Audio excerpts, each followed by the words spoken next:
Sir पहले तो मैं सियासी जो डेवलपमेंट्स हो रही हैं उसके ऊपर बाद में आऊँगी। बिलावल भुट्टो जरदारी साहब के हवाले से सदर आसिफ अली जरदारी साहब ने दावा किया लाहौर में एक तकरीब में कि बिलावल भुट्टो साहब अगले वज़ीर आज़म होंगे और बड़े भारी मैंडेट के साथ वो वज़ीर आज़म मुंतखब होंगे। ये फरमाइएगा कि इतना बड़ा दावा उनकी तरफ से किया गया है, इसके पीछे बैकग्राउंड स्टोरी क्या है? बिस्मिल्लाह शुक्रिया जी। जी मैं समझता हूँ कि ये कोई बहुत बड़ा दावा नहीं है। एक ग्राउंड रियलिटी है कि हमेशा जो है संजीदा लोगों को देखा जाता है और जिन लोगों में वो कैपेसिटी और कैपेबिलिटी हो कि वो चीज़ों को आगे लेके जा सकें।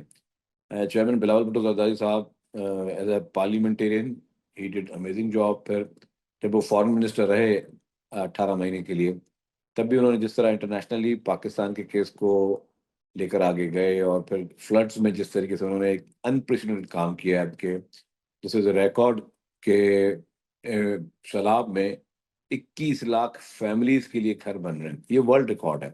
इससे पहले नेपाल में अर्थक्वेक आया था जिसमें 8 लाख लोगों के लिए घर बने थे। वो वर्ल्ड रिकॉर्ड से गवर्नमेंट ने जो है वो बीट कर दिया। फिर जहाँ पे जिस सूबे में पीपल्स पार्टी की हुकूमत है, उस सूबे में पाकिस्तान की best health facilities Pakistan Peoples Party दे रही है, जिसको लीड चेयरमैन साहब कर रहे हैं। फिर उसी तरीके से जो इस वक्त गर्मी की आपको पता है हालात क्या है, बिजली कितनी महंगी है। गरीब लोगों को फ्री ऑफ कॉस्ट जो है उनके घर पे बिजली इंस्टॉल की जा रही है।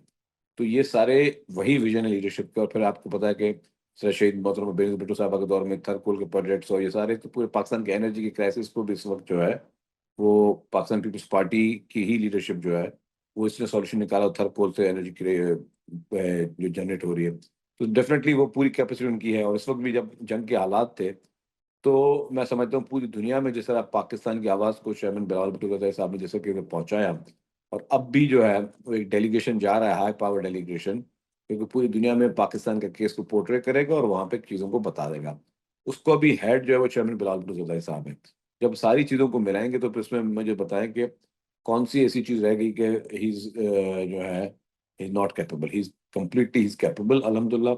और ये सिर्फ़ दावा नहीं है, मैं समझता हूँ कि ये पाकिस्तान की ज़रूरत है कि ऐसे लोग सामने आएँ जो नौजवान भी हों, जिनकी आवाज़ पूरी दुनिया में सुनी भी जाए और वो अपने मुल्क का केस जो है, वो अच्छे तरीके से प्लीड भी कर सकें। लेकिन सर थोड़ी सी वजाहत कीजिएगा कि आपके ख्याल में पीपल्स पार्टी की सिर्फ एक सूबे तक हुकूमत महदूद है और बलूचिस्तान में भी यकीनन आपकी हुकूमत मौजूद है, लेकिन ऑब्वियसली वहाँ पर दीगर मसाइल भी दरपेश हैं। लेकिन पंजाब या खैबर पख्तूनख्वा में पीपल्स पार्टी की वो स्ट्रेंथ नहीं है, तो फिर आपके ख्याल में ये दावा कैसे किया जा रहा है, ग्राउंड रियलिटी को अगर मद्देनजर रखा जाए? देखिए जी, पंजाब में भी साउथ पंजाब में पीपल्स पार्टी को अच्छी रिज़ल्ट मिली है। हम जब अगले इलेक्शन में जाएँगे, तो अगले इलेक्शन में पाकिस्तान का मुकदमा जिस तरह लड़ा है पीपल्स पार्टी ने, और हमेशा पाकिस्तान के लिए आइन जो कॉन्स्टिट्यूशनली जो रिफॉर्म्स है, तो बिलावल साहब अपना पैगाम जो है वो हर घर को पहुँचाएँगे। पंजाब के हर शहर में पहुँचाएँगे, हर तहसील में पहुँचाएँगे। और हमें उम्मीद है कि पंजाब की आवाम जो है, वो डेफ़िनेटली सारी चीज़ों को देखकर पीपल्स पार्टी को सपोर्ट करेगी इस बार। शजील साहब ये फरमाएगा सर कि अब थोड़ा सा मैं अपोजिशन की जमातों के बारे में भी जानना चाहूँगी कि चेयरमैन पीटीआई बैरिस्टर गौहर साहब की तरफ से ये कहा गया है कि ईद से पहले जो उनकी पार्टी के बानी चेयरमैन हैं वो रिहा हो जाएंगे। आपको क्या उनके दावे में कोई सदाकत नज़र आ रही है? देखिए, मैं दावे का नहीं पता, लेकिन मैं समझता हूँ कि अगर ज़ाती तौर पे मेरी राय देखी जाए कि अगर पीटीआई के चेयरमैन इमरान खान साहब माज़ी की गलतियाँ ना दोहराएँ, पाकिस्तान के खिलाफ साजिशें ना करें, इदारों के खिलाफ साजिशें ना करें, बर्दाश्त का मादा होना उन्हें चाहिए और फ़ॉरेन फंडिंग इस तरह ना लें और बाकी जो चीज़ जो कि पाकिस्तान के कानून, सियासत या लॉ इजाज़त नहीं देता वो ना करें, बिल्कुल उनको रिहा होना चाहिए। ठीक है, मतलब उनको इस पे हर इंसान को गलती सुधारने का मौका मिलना चाहिए। अगर इमरान खान से गलतियाँ हुई हैं, ठीक है, और वो अपनी गलतियों को एक शख्स अगर हम एडमिट करता है कि आइंदा 9th में जैसे वाक़यात नहीं होंगे, इदारों के खिलाफ हमले नहीं होंगे और सारी चीज़ें नहीं होंगी, तो अगर वो अपनी गलतियों का तदारुक कर रहा है, अपनी गलतियों में माफ़ी माँगते हैं और वो रिहा होना चाहते हैं, तो बिल्कुल उनका हक है।